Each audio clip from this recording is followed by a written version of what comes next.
Og kultur, det er ligesom den ene af mine hjørnesten.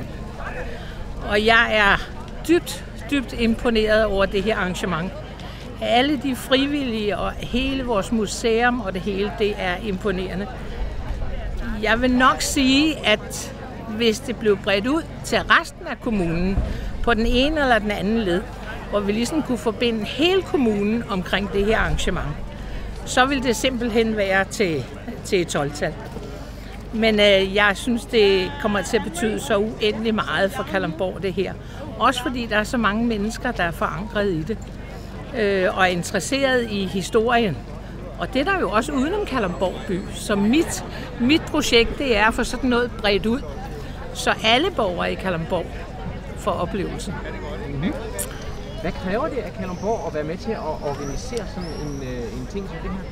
Jamen, det kræver jo først og fremmest, at vi skaber nogle økonomiske rammer, og det har vi gjort.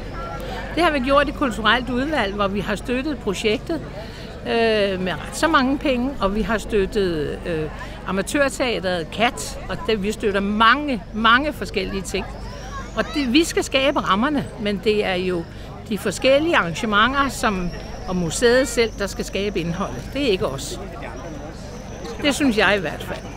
Og hvad får Kalundborg ud af at være med til at formidle kulturhistorie, som vi gør her? Jamen, vi får jo en kvalitet i vores liv, at vi er med til at formidle det her.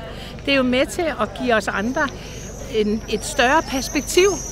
Det er med til at gøre for eksempel byfesten til andet end bare en ganske almindelig byfest. Det er jo med til at give en ekstra dimension, ikke? At vi er en del af en historie. Så jeg synes, det giver uendelig meget. Og kunne det så også få nogle flere turister hertil, eller eventuelt nye borgere, jamen så var det jo helt fint altså.